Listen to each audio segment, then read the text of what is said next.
Well, I think it's really not a big change. It's a change of the consumer. The first thing which you observe is that big companies take over the business.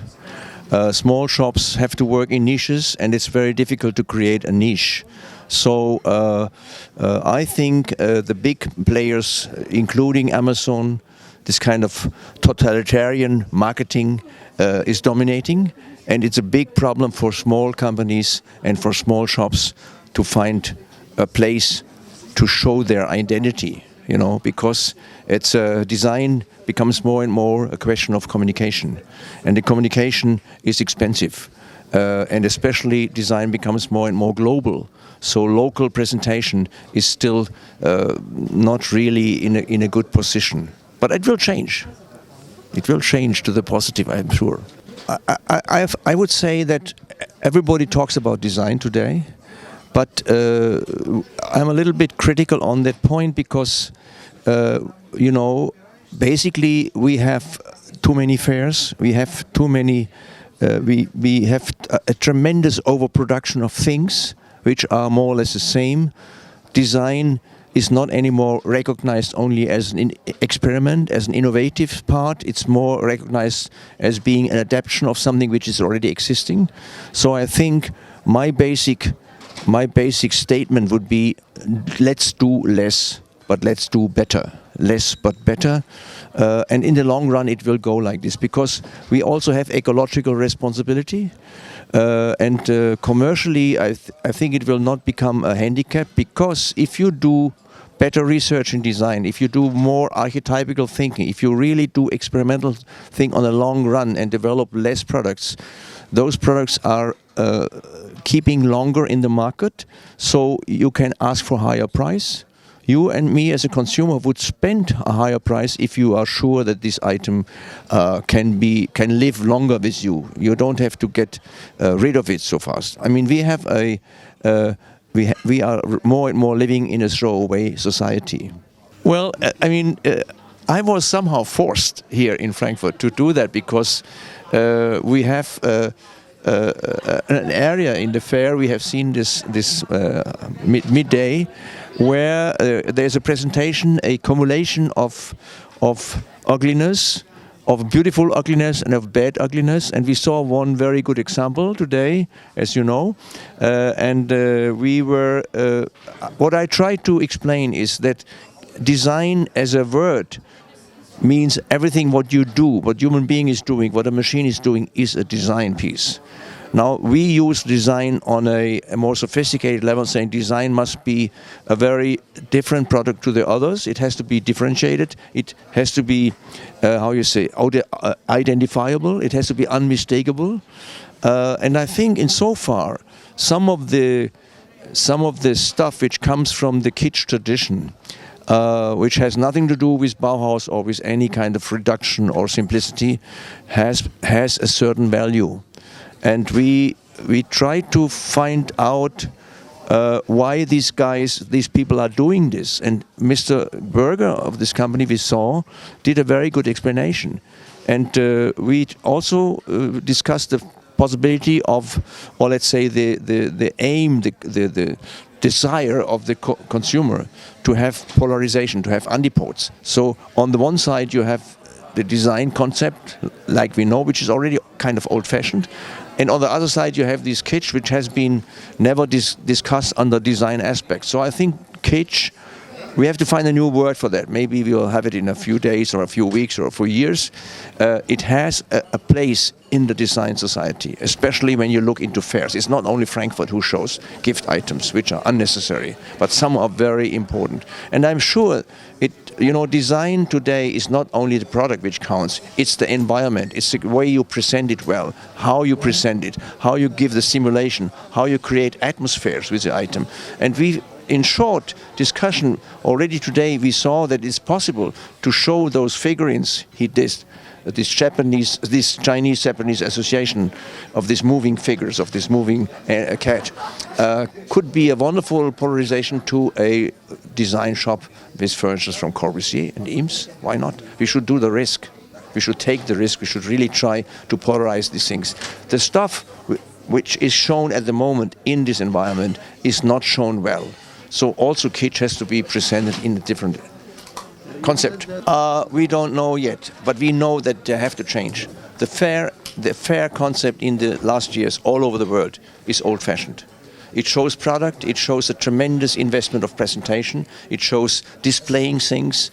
My short mug on that level is the better the products are, the less you need displays. Or other way, the less good the stuff is, the more you have displays. This displays a tremendous amount of money being invested. You throw away, it's becoming garbage very soon. So the way of showing the stuff in a very static way is not the future.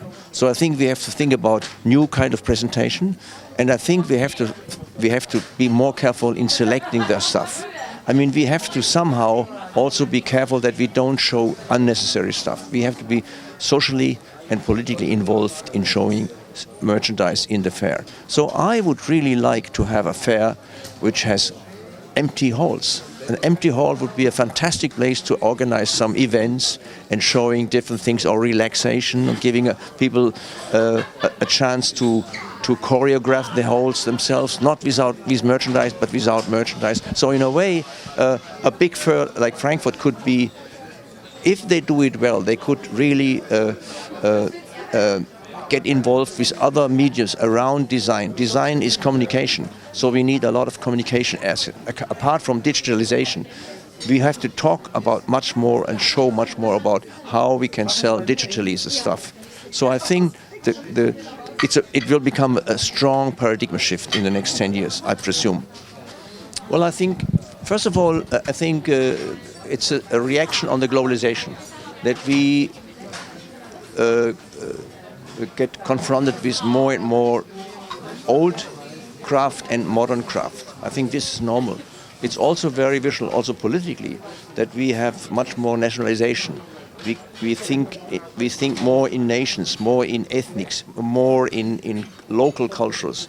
And coming to the Japanese presentation here, first of all, it's a very strong presentation, also in the quantities. There are lots of Japanese.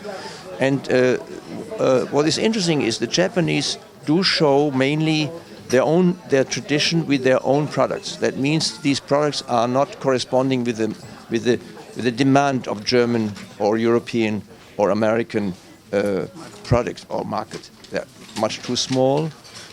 So for me, it's more the question, why are they here? Some of them have adapted. They're already working with designers, but most of the people hesitate working with international designers or with European designers. They have fantastic resources. They have fantastic porcelain producers, lacquerware producers. They have a tremendous tradition in wood. But I think it's a problem of, in a way, they would like to do, let's say the craftspeople would like to do and to keep this in action, what they know. They like to do what they know, what they can do. As soon as you introduce a contemporary designer, for example, they have other experimentation goals. So that could maybe irritate the production. So, Asian people also fear a little bit losing face. This is a very psychological point. So they are anxious. In my opinion, they are a little bit anxious of making mistakes. That is also visible. They really like to be perfect. They are really 150% perfect. But we, in a way, also have a tendency to be imperfectly perfect or perfectly imperfect. So to show more the process of work. That is not the way Japan thinks. But still they're here, they want to convince us, they show a fantastic craft and they show the minimalistic concept. That's why I like it so much. It's very simple. They are working in reduction instead of addition.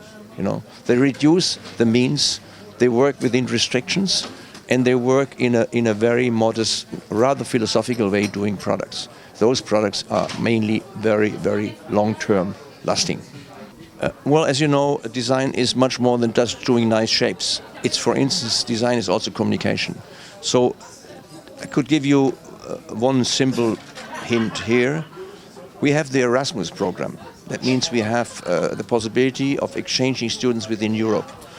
so far, from my experience, we have never seen any person applying for Erasmus from your country. For Romania. For Romania. Yeah. That's the point. Yes, that's you see, the point. so there must be more communication. Yeah. The Romanians, they should be more alert. They should be more curious. You know, it lacks curiosity. It's also maybe some kind of insecurity, of course. Yeah. But I mean, you should be much more naive or more direct in communication. Okay, I would like to change my place. I would like to get some kind of information from England, from France, from Germany, and to see how they work in the master's program or the bachelor's program, how they confront themselves with the market, how they deal the industry, how critical they are with the industry.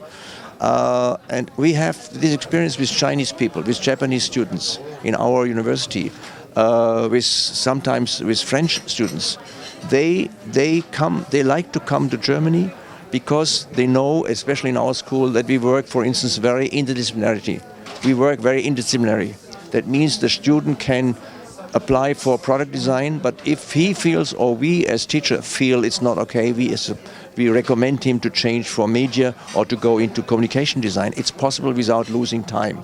So it's a very good hint to apply for Erasmus.